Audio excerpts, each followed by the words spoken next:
This is a story my friend experienced once in QQ District, Kano City. QQ is an extremely vast area, but about 80% of it is mountainous. Most people live in the southern part, where the famous Gunfu Castle Park is located, along with the King Oseng-en Shrine and one of Japan's top 100 waterfalls, the Great Waterfall. That day, my friend went to QQ District to visit his childhood friend. There's a place there called the Kokon Tunnel, an old, narrow, 1-weight tunnel that only fits a single vehicle at a time. My friend had heard stories about a headless rider haunting that tunnel. According to local urban legends, years ago someone tied a wire, something like a piano wire, across the tunnel's exit. When a motorcyclist sped through at high speed, his head was severed by the wire. Since then, people say that at a certain time, that motorcycle reappears inside the tunnel. So after meeting his childhood friend, my friend planned to drive into the tunnel during the time the ghost was said to appear. He wanted to see the headless rider for himself. Late that night, he drove out there. The tunnel is tucked away in a secluded mountain area, near a cemetery. Tall trees surround the tunnel entrance, and inside is pitch black and atmosphere thick with dread and unease. At the tunnel's entrance, reaching over the town entrance, two concrete blocks narrowed the entry. To avoid scraping his car, my friend carefully edged forward, inching past the blocks. Once inside, the road widened a bit, because it was late, and no other cars were around. He decided to stop roughly halfway through the tunnel. He planned to wait, hoping to encounter the so-minus called Headless Rider. As the legendary time approached, he saw light coming toward him up ahead. Since only one vehicle can pass at a time, he quickly started the engine, ready to let the other pass. At first, he assumed it was a car, but looking closer, he saw only a single headlight. It was a motorcycle. The motorcycle showed no sign of slowing down. It rushed toward his car faster and faster. My friend felt excitement mixed with fear. As the bike closed in, his nerves surged. The rider was slowing down at all. If this was the spirit, they would definitely crash, and that would be terrible. He quickly tried to back up, but the tunnel was too narrow to reverse fast. So he pulled as close as possible to the edge, thinking if this was a normal rider, they might squeeze past.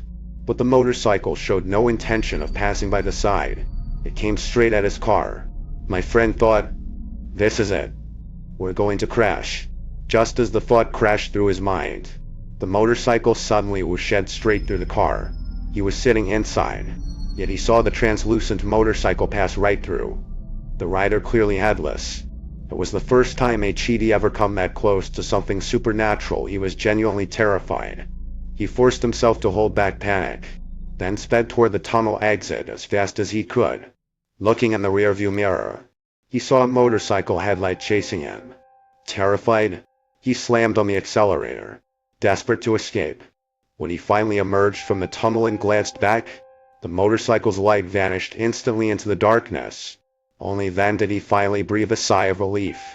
Later, he made it home safely, but he said he would never, ever go back to that tunnel again or wander alone late at night anywhere like that. I have a good friend named Minako. She's a young single mom, married at 18, but divorced just 2 years later. Since then, she's been raising her daughter all on her own, working hard to make ends meet. Her daughter is 6 now. I used to hear her complain a lot how having a child took over her whole life. How she couldn't even go on dates or have any time for herself. She'd say things like, "My daughter's such a pain," or, "I really regret having a kid." She often spoke in a negative way about her situation, but I always felt she truly loved her daughter deep down, because whenever we met up, she would bring her along and take care of her with such care. Lately though, it's been a while since Minako brought her daughter when we met. One evening, we planned to have dinner together. After work, we met her, without her daughter again. But this time, Minako looked genuinely happy. She was the one who suggested going to an izakaya to drink. So, we went and drank quite a bit.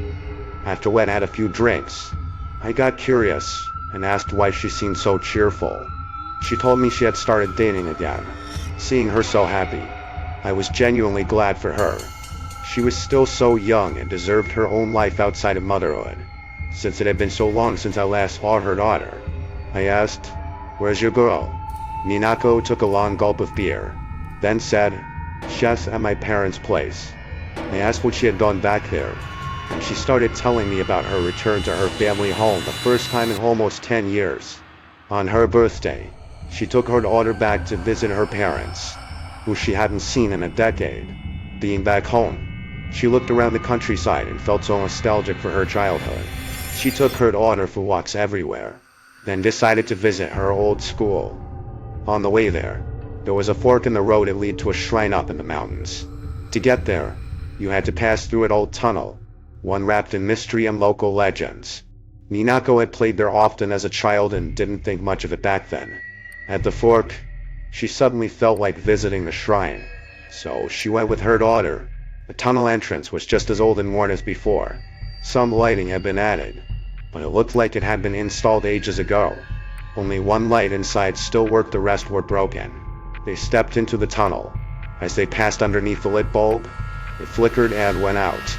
Minako looked up at the ceiling's lights, feeling uneasy. The thought maybe it just broke at that moment. After they got out of the tunnel, her daughter kept looking back over her shoulder into the dark. Minako asked what was wrong. Her daughter said, "There are 3 black girls stuck on the tunnel ceiling."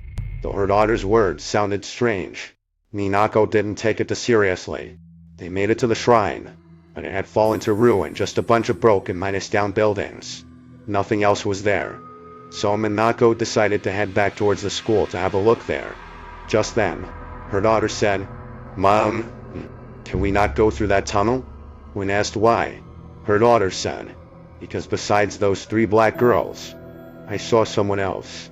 A person stuck inside the tunnel wall, following us, smiling at you."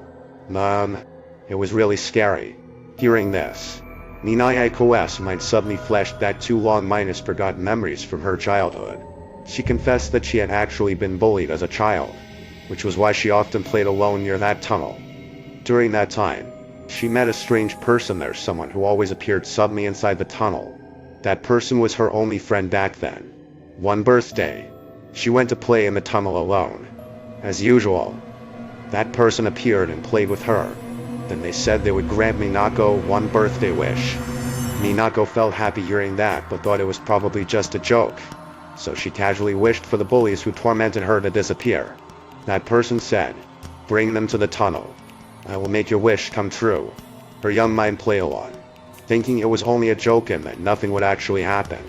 So the next day, Minako set up a meeting after school with the 3 girls who usually bullied her the worst, planning to meet them at that tunnel. When Minako got home that day, she left near the agreed time and headed toward the tunnel. As she spotted the tunnel in the distance, she suddenly heard terrifying screams of girls coming from inside. Startled, she immediately ran away.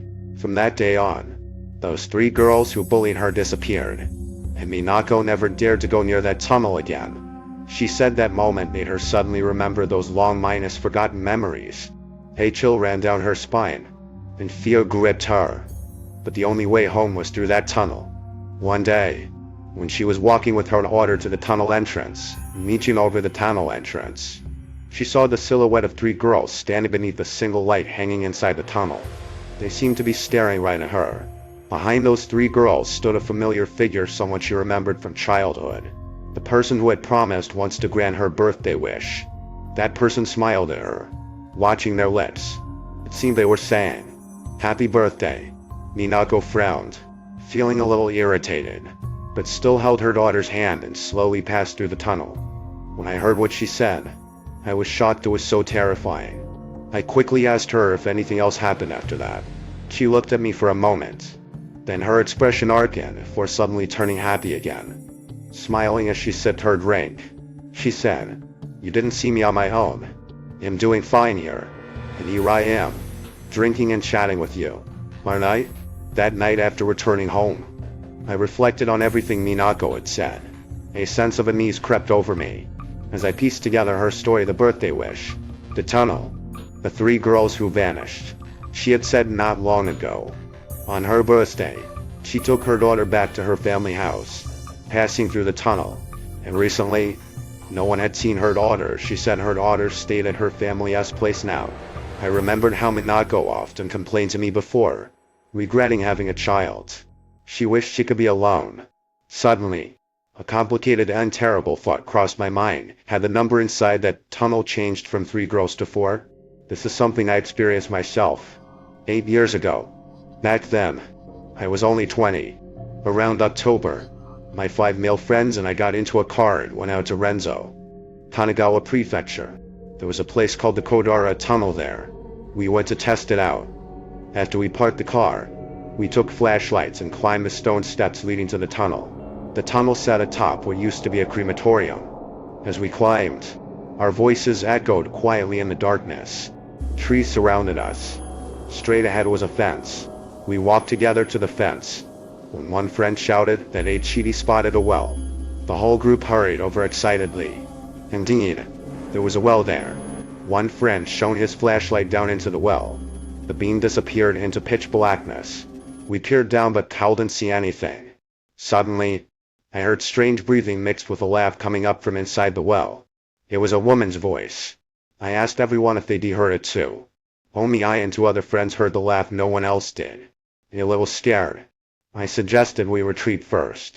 Everyone agreed. But just as we turned to leave the stone steps, I heard a breathing female voice behind us coming from the well's mouth say, "I'm coming up." This time, the tumult. Everyone heard it.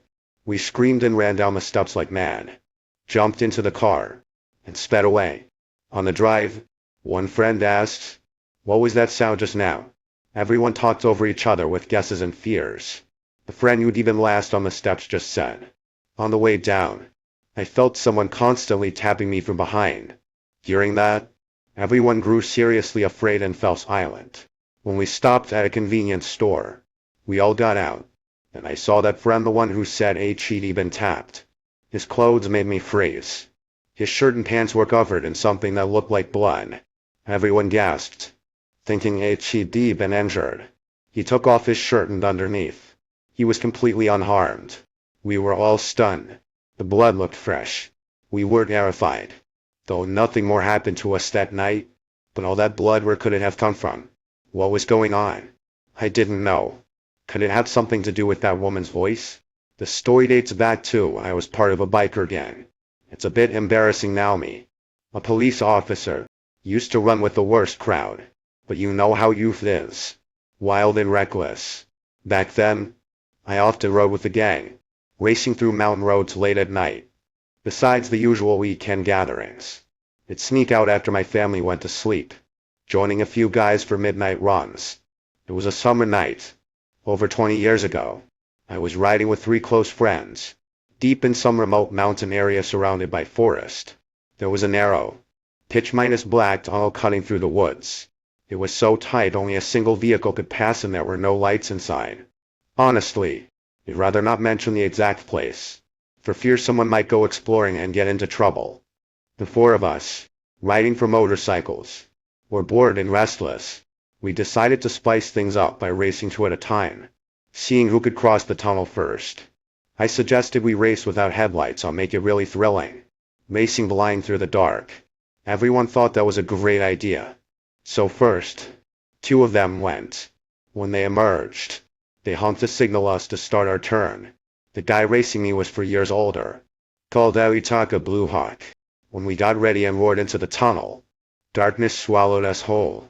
I couldn't see a thing. It was dangerous as hell, but also electrifying. Howie got a great start and pulled ahead of me. My bike was faster, though, so I soon caught up once I adjusted to the darkness. Then I opened the throttle all the way and passed him, charging ahead all the way to the tunnel's exit. Bursting out, I shouted, "I won!" The other 2 called out, "Hey, where's Aitaka?" Confused, I said, "He was right behind me." "Was he? Why hasn't he come out yet?" We looked again, no sign of him. No sound of a motorcycle inside the tunnel either. Worry filled us instantly. Had he crashed? We cut our celebration short and rushed back in together, turning on our headlights this time, searching every inch of that dark tunnel. But we found nothing. No Aitaka. Just empty darkness. The 3 of us exchanged uneasy glances, clueless about what happened. We even joked maybe he was upset about losing and had turned back early without telling us. It seemed like the most logical explanation, so we didn't dwell on it, and went home. 2 days later, at the weekend's meet minus up, Aoitaka still hadn't arrived. I called his family. They told me he's been missing 4 days and no one knew where he had gone since that night. That's when reality hit. Something bad had happened. We explained everything to his family, then went to the police together to file a missing person report. The cops searched but found nothing. Then, over a week later, they called to say they'd discovered a motorcycle suspected to be Aoitaka's hidden in the trees above the tunnel. I went with his family to identify it. Sure enough, it was his bike, customized the same way. The gang's emblem and his name were on the seat. Clear as day. But the strangest, most chilling part?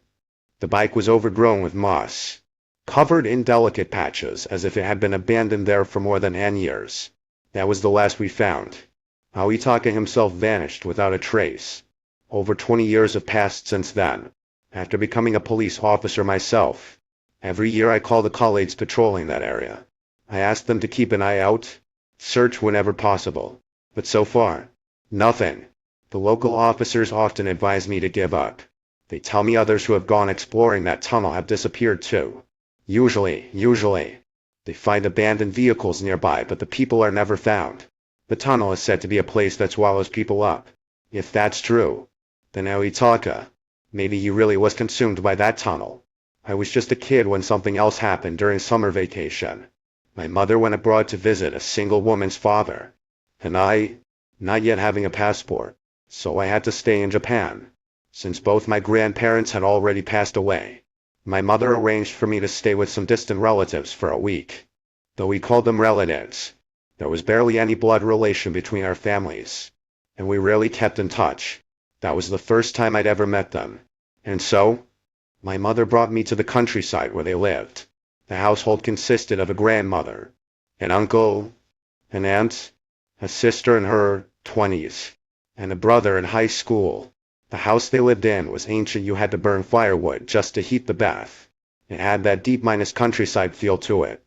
On the first day we met, they were incredibly kind to me, treating me like family. The second day, the sister and brother took me to explore an abandoned railway tunnel. Inside, it was pitch black. You could see the exit glowing in the distance, but it would take a good 20 minutes of walking to get through. For some reason, the two of them didn't say a single word the entire way. I suddenly felt afraid. After the three of us made it through the tunnel, we took a different route that looped around it to get back home. Starting that night, the family suddenly became cold toward me. I remember thinking, did I do something wrong? Did I upset them somehow? I felt deeply uneasy. That night was unbearably hot. I lay in bed, unable to fall asleep, so I decided to go outside for a walk. When I reached the entryway, I heard hushed voices coming from the kitchen. I peeked in. The whole family was gathered together, discussing something. I caught fragments, someone saying, "That's someone else's child, and we shouldn't have. And I told you we shouldn't have agreed to this. And what are we supposed to do now?" Hearing those words, I thought, so I really am causing them trouble. I felt so sad. I went back to my futon and fell asleep. The next morning when I woke up, I'd sweated so much the sheets were soaked through. I thought, oh no. I got the bedding all wet. They're going to be angry. But when I told the aunt, she didn't get upset at all. She just smiled and washed the sheets for me, then hung them out to dry. That day, everyone except the grandmother and aunt went out, so I explored the area by myself. I wandered around the neighborhood. I'd been here 3 days now, and only just realized this village had an absurd number of graves. Everywhere you walked, there were graves. There were only 2 other houses nearby. It really was a desolate place. Near evening, I returned to the house. Inside, it was pitch black. Not a single person. I searched through the whole house truly. No one was there. I thought, I wonder if the sheets are dry yet. So I went out to the yard to get them. When I got to the yard, I saw something terrible. Next to where the sheets were hanging, there was a suit jacket. The horrifying part was the suit had been dyed a deep, vivid red by something. I grew more and more frightened. I quickly grabbed the sheets and went back inside. And so, By 10 o'clock that night, still no one had come home. I was starving. There wasn't a scrap of food in the house. Then the phone rang. I ran to answer it. It was the sister. She told me that no one from the family would be coming home tonight, and I should just go to sleep by myself. Then she hung up. I felt so anxious, wondering what was going on. I crawled into my futon, trying to fall asleep quickly, thinking that if I was asleep, I wouldn't be afraid.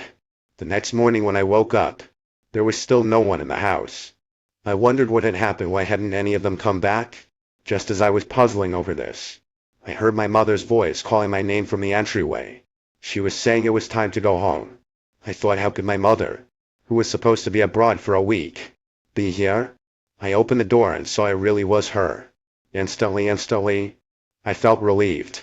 And so, with that family still not returned, my mother took me home. She didn't say anything, just took my hand and left that place quickly, as if we were fleeing. Afterward, my mother never brought up that family again, until recently. 15 years had passed, and the memory suddenly came back to me. So I asked my mother, that family I stayed with when I was little, are they doing well? I saw my mother's face twist into a troubled expression. Then, slowly, she told me. The truth was, the day after she left me in their care, my mother received a phone call from them, saying she needed to come pick me up, to take me back. She felt that something wasn't right, so she hurried back to Japan and brought me home. My mother told me that the family who had called her was only discovered much later. They had all committed suicide together. They were found inside an abandoned railway tunnel. That tunnel was the very place my older sister and brother had taken me to explore. It was really an adventure, as it thought. They had been there beforehand to scout the place. Looking back now, what terrifies me the most is something they said when they were discussing it in the kitchen. They said, "That's someone else's child. Better not bring them along."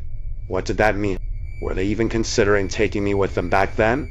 Just thinking about it gives me goosebumps and chills.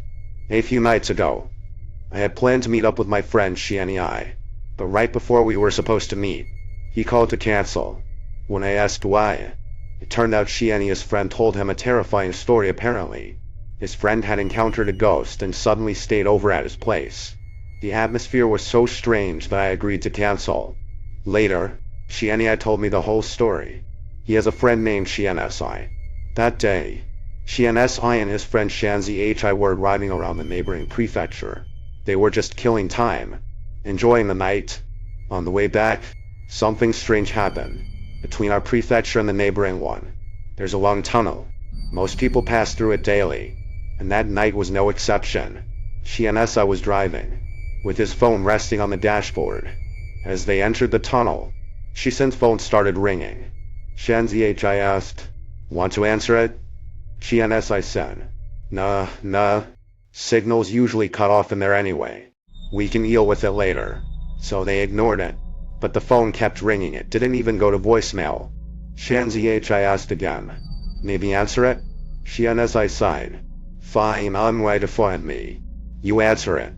Xinhai looked at the caller ID. "No number." Quietly, he muttered, "No number." The second Xinhai said that, Xinhai's face froze. When Xinhai picked up the call, he said, "This is Xinhai's phone. HES driving right now." Then suddenly, Xinhai took the phone away from his ear. Xinhai looked tense and asked, "Did the call drop?" Xinhai said, "Yeah," but the other side didn't say anything before hanging up. Xinhai then told Xinhai, "Actually, I've set my phone to block all calls with no caller ID." Both of them felt a creeping, silent fear. They started to wonder aloud, maybe it was just poor reception in the mountains, or some kind of signal interference in the tunnel. But then the phone rang again.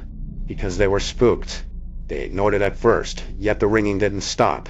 Xinhai impatiently grabbed the phone again and checked the caller ID no number once more. But this time something impossible caught Xinhai's eye. The signal icon on the phone screen showed no signal. The two of them were terrified by what they saw. Xinhai said, "Let's just ignore it." But Xinhai, who was braver, insisted, "Something's wrong. Let's just answer it and see." At that moment, they could see the exit of the tunnel ahead. Xiansi nodded, and Xinhai answered the call again. He pressed the button and held the phone to his ear. As soon as he answered, there was a faint voice, almost like mumbling. Xinhai said, "Who is this?" The voice was a woman's. She said, "Let's be friends." "Okay?" Before Xinhai could respond, they had just driven out of the tunnel. At that same moment, both of them saw a woman standing under the street twine next to the guardrail by the cliff. She wore red clothes.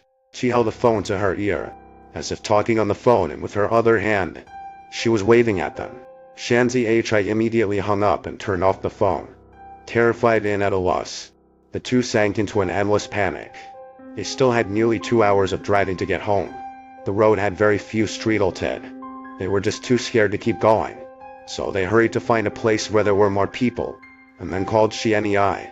Then, rushing at top speed, they drove to Xinhai's house. We stayed at Xinhai's place for the night. Later, Xinhai told me that on that night, after his friend's phone was turned back on, it kept ringing non-stop again. The three of them were terrified out of their minds. In the end, they had no choice but to switch off the phone once more.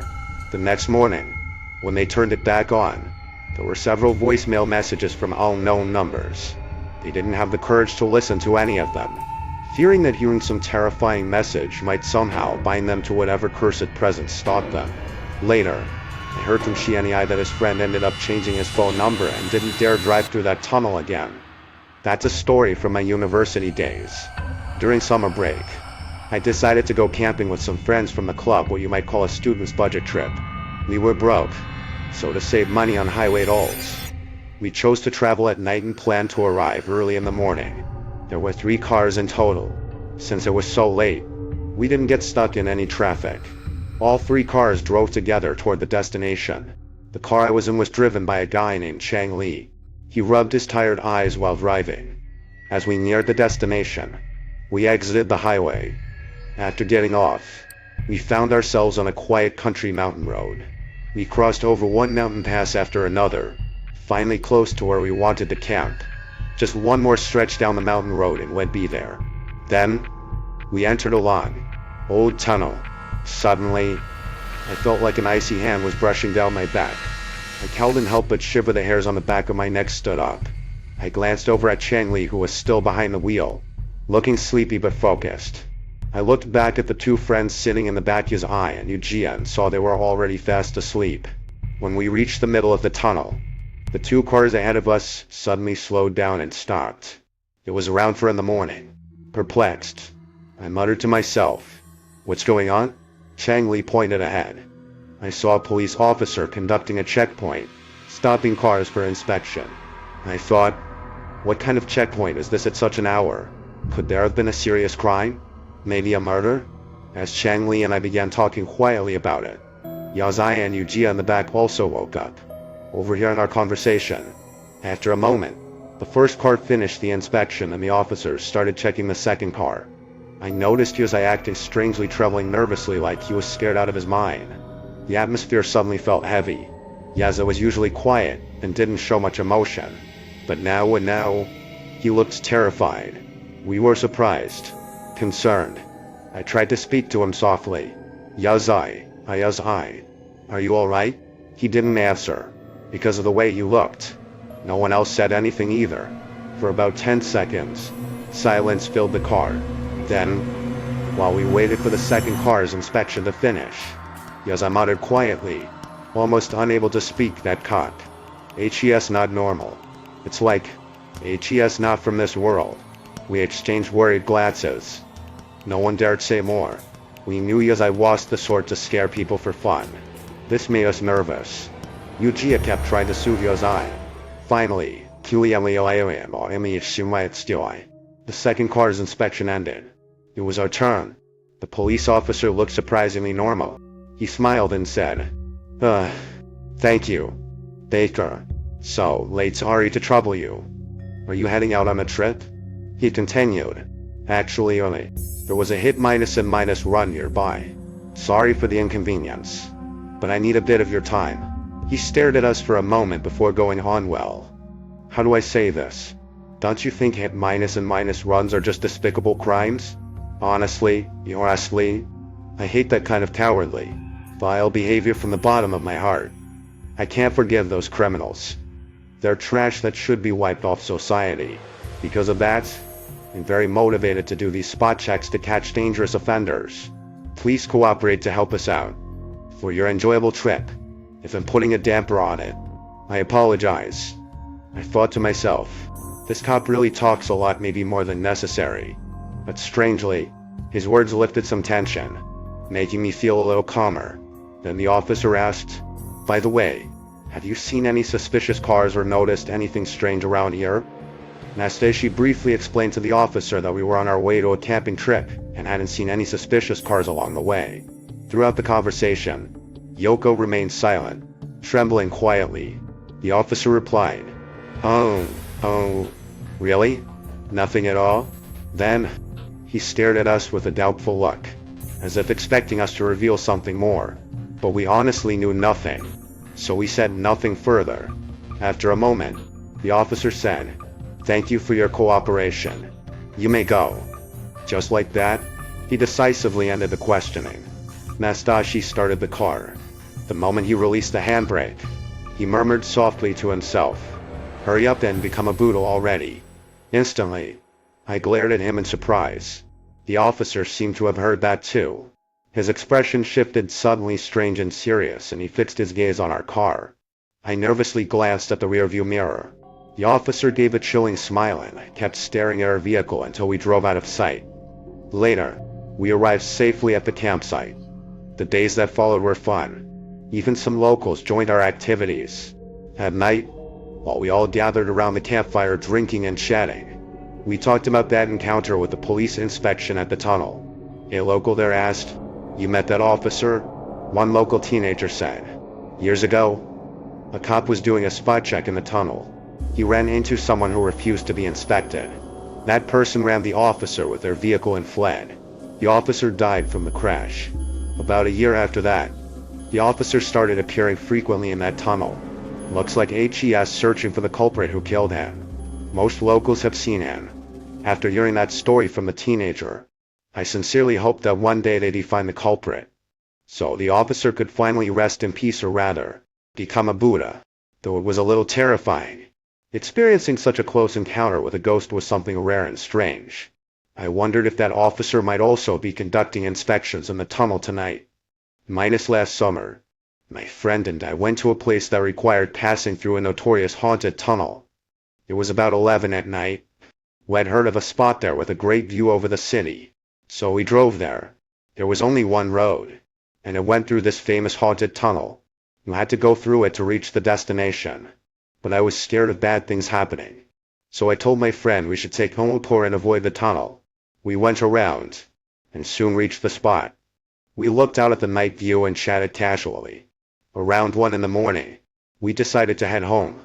The road had streetlighted, but it was still very dark, and we were deep in the mountains. At that hour, besides our car, there were no others around. Driving halfway back, I suddenly felt a strong sense of something wrong. It felt like someone had appeared in the back seat, though it had been empty before. I glanced at my friend. He looked like he felt it too, but neither of us said a word. Instead, we talked nonstop, trying hard to shake the fear. Before we finished descending the mountain, I couldn't take the feeling anymore. I said to my friend, "Let's get some fresh air for a bit." He pulled over to the side of the road. We both wanted to escape the strange atmosphere inside the car. We opened all 4 doors and stepped outside, chatting together. After opening the doors, the air inside felt a little less heavy. Acting as if nothing was wrong, we continued our small talk. Actually, both of us had plenty of similar experiences. We'd gotten used to it, or maybe we'd learned to completely ignore those things. When strange things happen, the calmer you can stay, the better, but it depends on your mental and physical state at the time. You have to be in a good place inside, or else you could end up in really bad trouble. After we got back into the car and resumed driving. After some time, a tunnel suddenly appeared ahead. I was baffled. This road was complicated. We were just retracing our steps home. So why was there suddenly a tunnel in front of us, in a place where there was supposed to be one? My spine chilled and sweat broke out on my forehead. But I still thought maybe we'd just taken a wrong turn. My friend said, "We must have gone the wrong way. Let's turn back." We made a U- turn and took another road. But then, yet another tunnel appeared right in front of us. Strangely, the navigation system showed no tunnel ahead at all in our current location. I thought to myself, this is bad. Something strange is happening. When I glanced over at my friend who was driving, his face had turned pale. He seemed to sense the same terrible feeling. We both knew there was no choice but to go through the tunnel if we wanted to get home. My friend stopped the car right in front of the tunnel. "What do we do now?" he asked. I could only say with resignation, "Looks like we have to drive through it and see." With that, he drove the car into the tunnel. As we passed through, fear gripped me so tightly I closed my eyes and covered my ears. A strange, burning coursed across my entire body, relentless and suffocating. After a while, my friend gently tapped my shoulder. "We're through the tunnel," he said. We quickly drove onto a busier road and pulled over beside a convenience store. Once inside, I let out a breath I didn't even realize I'd been holding yet. I had a feeling someone else was still sitting in the back seat. I couldn't see her, but my intuition whispered it was a woman. It was something visible to the naked eye, more like an uneasy image that floated in my mind, a woman sitting there, head bowed. When I asked my friend how it felt passing through the tunnel, he said the music playing in the car had turned into a hissing, scratchy noise. He also shared that he felt the same burning heat throughout his body. We talked for a while at the convenience store. As dawn approached, we finally each returned to our own homes. Once home, I couldn't stop worrying about my friend because that invisible passenger still seemed to be sitting in his back seat. That worry grew into an inexplicable anxiety gnawing at me. But I was so tired. I told myself I'd get some sleep first and deal with it later. Just as I crawled under the covers, I heard tapping on my bedroom window. At first, I ignored it, but after a while, the knock